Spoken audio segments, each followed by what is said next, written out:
സ്നേഹമുള്ളവരെ, നിങ്ങൾക്കറിയുന്ന പോലെ വളരെയേറെ പ്രതിസന്ധിയിലൂടെ പോകുന്നൊരു വ്യാപാര മേഖലയാണ് ഭക്ഷണ വിതരണ മേഖലയായ ഹോട്ടൽ ആൻഡ് റെസ്റ്റോറൻറ്റ് അസോസിയേഷൻ. കാരണം കഴിഞ്ഞ കാലഘട്ടത്തിൽ നിങ്ങൾക്കറിയാം, വിലക്കയറ്റം മൂലം ഏറ്റവും കൂടുതൽ വേർപൂട്ട് അനുഭവിക്കുകയാണ്. അതുപോലെ തൊഴിലാളി ക്ഷാമം, അതിൻ്റെ ഇടയിലാണ് കൂനുമേ കുരു പോലെ പെട്ടെന്ന് ഗ്യാസിൻ്റെ പ്രതിസന്ധി ഉണ്ടാകുന്നു. ഇസ്രായേൽ ഇറാനൊക്കെ യുദ്ധം ഉണ്ടായതിൻ്റെ ഫലമായിട്ട് ഗ്യാസ് ഷോർട്ടേജ് ഉണ്ടാകുകയും പെട്ടെന്ന് എണ്ണ കമ്പനികൾ നിർത്തിവെച്ചത് ഹോട്ടൽ വ്യവസായത്തിനുള്ള വാണിജ്യ സിലിണ്ടർ കൊടുക്കണ്ട എന്നുള്ളത് നിർത്തിവെക്കുകയും ആ ഒരു പ്രതിസന്ധിയിൽ വളരെ ബുദ്ധിമുട്ടി വിറകടുപ്പിലൊക്കെ കടകൾ അടച്ചു പോകാതെ രാജ്യത്തോടൊപ്പം ചേർന്ന് നിന്നുകൊണ്ട് പ്രവർത്തിക്കുകയും രാജ്യത്തിൻ്റെ നന്മയ്ക്കായിട്ടും നികുതി അടച്ചുകൊണ്ട് വിറകടുപ്പിൽ ഉണ്ടാക്കുന്ന ഭക്ഷണത്തിന് പോലും നികുതി അടച്ചുകൊണ്ട്, കാരണം ഞങ്ങൾക്കൊരു കാര്യങ്ങളും ഗവൺമെന്റ് ചെയ്തു തന്നില്ല. കറണ്ട് ബില്ല് പോലും തമിഴ്നാട് ഉൾപ്പെടെയുള്ളിടത്ത് കറണ്ട് ബില്ല് പോലും കുറച്ചു കൊടുത്തെടുത്ത് കേരളത്തിൽ ഒരു സഹായവും ഗവൺമെന്റിന്റെ ഭാഗത്തുനിന്ന് ഞങ്ങൾക്ക് ലഭിച്ചില്ല. അപ്പൊ ഞങ്ങൾ ഈ രാജ്യത്തെ ജനങ്ങളോടൊപ്പം രാജ്യത്തോടൊപ്പം നിന്നുകൊണ്ട് വിറകടുപ്പിലും പറ്റുന്ന രീതിയിലുള്ള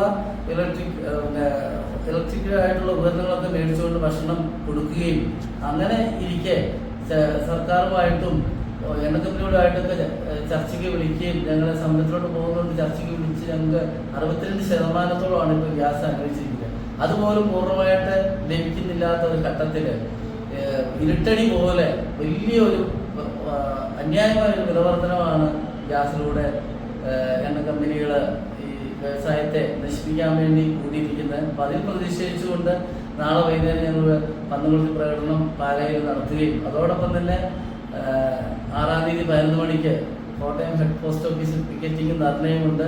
കോട്ടയത്ത് വരുന്ന പുതിയ MLA ആയിരിക്കും അതിൻ്റെ ഉദ്ഘാടകൻ എന്ന് ജില്ലാ നേതൃത്വം അറിയിക്കുന്നുണ്ട്.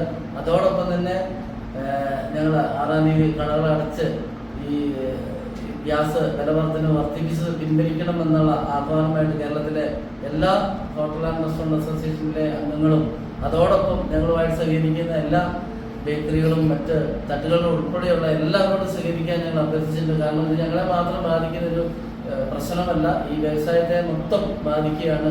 കാരണം ഒരു ഘട്ടത്തിൽ എണ്ണ കമ്പനികൾ ലാഭം മാത്രം പ്രതീക്ഷിച്ച് യഥേഷ്ടം ഈ ഗ്യാസുകൾ ഇവിടെ ധാരാളമായിട്ട് കൊണ്ട് കൊടുക്കുകയും അന്നൊന്നും ഒരു കണക്കില്ലായിരുന്നു ഇതിന്. കാരണം എണ്ണ കമ്പനികൾക്ക് ഗ്യാസ് കൂടുതൽ പൈസ കിട്ടുന്നതുകൊണ്ട് അവർ യഥേഷ്ടം കൊടുക്കുകയും ഒരു പ്രതിസന്ധി വന്നപ്പോൾ അത് കണക്കിലോട്ട് പോവുകയും അങ്ങനെ ഒരു കണക്കില്ല എന്നൊക്കെ വരുത്തി തീർക്കുകയും ചെയ്തത് ഞങ്ങളാരുമല്ല, അതെല്ലാം എണ്ണ കമ്പനികളാണ്. ഇതെല്ലാം എന്തുകൊണ്ട് അത് കറക്റ്റായിട്ട് അവരന്ന് വിതരണം ചെയ്തില്ല? കാരണം ഏജൻസികൾക്ക് നിർലോഭമായിട്ട് ഗ്യാസ് കൊടുത്തുകൊണ്ട് അവരെ കൊടുത്ത എല്ലായിടത്തും കൊണ്ട് വിതരണം ചെയ്യുമായിരുന്നു. കാരണം അപ്പോൾ കൂടുതൽ പൈസ അവർക്ക് കിട്ടുന്നതുകൊണ്ട് അവരത് യഥേഷ്ടം കൊടുത്തു. ഒരു പ്രതിസന്ധി വന്നപ്പോഴത്തേക്കും ഏറ്റവും ആദ്യം വയറ്റത്തടിച്ചത് ഹോട്ടലുകാരെയാണ്. അവർക്ക് കൊടുക്കണ്ട എന്നുള്ളൊരു നിയമം വരികയും അതിനെതിരെ പ്രതിഷേധിച്ച് ശക്തമായ പ്രതിഷേധത്തിന്റെ ഫലമായിട്ടാണ് ആദ്യം 10%, പിന്നെ 20%, 40%, അങ്ങനെ 62% അനുവദിച്ചിരിക്കുന്നത്. അതുപോലും പൂർണ്ണമായിട്ട് ലഭിക്കാത്ത ഒരു ഘട്ടത്തിൽ വൈദ്യ ഹോട്ടലുകൾ പോലും പല ഹോട്ടലുകളും ഇപ്പോഴും തുറന്നിട്ടില്ല. അടഞ്ഞു കിടക്കുന്ന ഗ്യാസ് മാത്രം വർക്ക് ചെയ്യുന്നത് ഇതുവരെ തുറക്കാൻ സാധിച്ചില്ല. ആ ഘട്ടത്തിൽ പോലും ഇങ്ങനെ വിഷമിച്ച് ഈ രാജ്യത്തെ സംരക്ഷിക്കാനും അതിനുവേണ്ടി ജനങ്ങളുടെ ആവശ്യങ്ങളൊക്കെ നിറവേറ്റാനായിട്ട് ഞങ്ങളത് അടയ്ക്കാതെ മുന്നോട്ട് പോകുമ്പോഴാണ് വിനിതി പോലെ ഈ വിലവർദ്ധന ഉണ്ടായിരിക്കുക. അത് എത്രയും പെട്ടെന്ന് പിൻവലിച്ച് ഞങ്ങൾക്ക് ആശ്വാസം നൽകണമെന്ന് കേന്ദ്ര ഗവൺമെന്റിനോടും കേരള സർക്കാരിനോടൊക്കെ ആവശ്യപ്പെടുകയാണ്.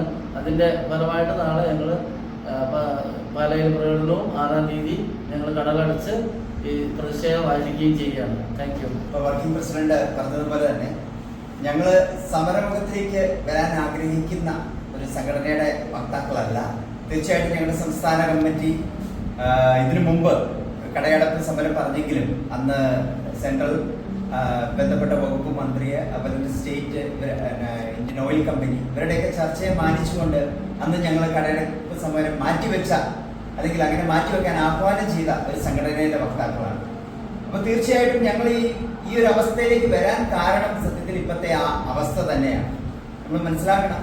കാരണം 18% GST ഈ ഗ്യാസിന് ഞങ്ങൾ നൽകുന്നവരാണ്. അപ്പൊ സർക്കാരിന് എന്തെങ്കിലും ഒരു പരിഗണന ഉണ്ടെങ്കിൽ തീർച്ചയായിട്ടും ആ GST എങ്കിലും കുറച്ച് തന്ന് ഞങ്ങളെ സഹായിക്കാൻ പറ്റും. അവരത് ചെയ്തിട്ടില്ല. രണ്ടാമതൊരു കാര്യം, ഒരു മിനിമം 2 കുറ്റി എടുക്കുന്ന ഒരു കടയെ സംബന്ധിച്ച് ഇപ്പോൾ പറയുകയാണെങ്കിൽ രാവിലെ തന്നെ അവരുടെ ബഡ്ജറ്റിൽ ഒരു 6000 രൂപ ഇതിനായിട്ട് തന്നെ മാറ്റി. തീർച്ചയായിട്ടും മുന്നോട്ട് പോവുക എന്ന് പറയുന്നത് ഒരു കാരണവശാലും ഇത് മുന്നോട്ട് പോവില്ല. ഇപ്പൊ തന്നെ ഏകദേശം 160ഓളം മെമ്പർമാരുണ്ടായിരുന്ന പാലാ യൂണിറ്റിൽ ഇന്നിപ്പോ 100 മെമ്പർമാരായിട്ട് പോകണം.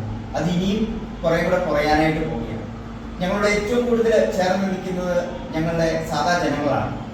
തീർച്ചയായിട്ടും സംഘടന പലപ്പോഴും വില വർദ്ധിപ്പിക്കാതെ കൺട്രോൾ ചെയ്ത്, എനിക്ക് തോന്നുന്നു ഇന്ത്യയിൽ തന്നെ ഏറ്റവും വിലതാത്തി നൽകുന്ന ഒരു സംസ്ഥാനം തന്നെയാണ് കേരളം. അതിന് യാതൊരു സംശയവുമില്ല. കാരണം കഴിഞ്ഞ മുൻ വർഷം തന്നെ തമിഴ്നാട്ടിൽ പോലും വഴിയരികിൽ നമ്മൾ ചായ കുടിക്കുമ്പോൾ അവിടെ കുടിച്ചിട്ടുള്ളവർക്ക് അറിയാൻ പറ്റും, അവിടെയൊക്കെ 18 രൂപ 20 രൂപ ചായയാണ്. കേരളത്തിൽ കേവലം 12 രൂപ 13 രൂപ മാത്രമാണ് ചായക്ക് ഈടാക്കുന്നത്. അപ്പം എല്ലാ തരത്തിലും പരിഗണിക്കുന്ന ഒരു സംഘടന തീർത്തും നിർവാഹമില്ലാത്തത് കൊണ്ട് മാത്രമാണ് ഇങ്ങനെ ഒരു സമരമുഖത്തിലേക്ക് വരികയും ഭക്ഷണോത്പാദന വിതരണ മേഖലയിലെ മുഴുവൻ ആളുകളും ഞങ്ങളോടൊപ്പം സഹകരിച്ച് കേരളമാകെ കടകളടച്ച് ഇതിൽ പ്രതിഷേധത്തിൽ പങ്കുചേരുകയാണ്. അതിന് നിങ്ങളുടെ ഏവരുടെയും സഹകരണവും, കാരണം ഞങ്ങളുടെ ആ അവസ്ഥ, കാരണം തീർച്ചയായിട്ടും ഞങ്ങൾ മാത്രമല്ല, ഞങ്ങളെ വിശ്വസിച്ച് ഞങ്ങളോടൊപ്പം നിൽക്കുന്ന ഞങ്ങളുടെ തൊഴിലാളികൾ വിവിധ മേഖലകൾ, അത് ഭക്ഷ്യോത്പാദന വിതരണ മേഖലയിൽ വിവിധ മേഖലകളുണ്ട്. ഇവരെ എല്ലാവരെയും ഇത് ബാധിക്കുന്ന ഒരു കാര്യമാണ്. അതുകൊണ്ടാണ് ഇങ്ങനെ ഒരു തീരുമാനത്തിലേക്ക് വരികയും ഈ സമരം കടകളടച്ച് 24 മണിക്കൂർ കടകളടച്ച് പോകേണ്ട ഒരു അവസ്ഥയിലേക്ക് വരികയും ചെയ്തു. എല്ലാവരുടെയും സഹകരണം ഞങ്ങൾ അഭ്യർത്ഥിക്കുന്നു. ഇത് എല്ലാവരും സഹകരിക്കുക, വിജയിക്കും.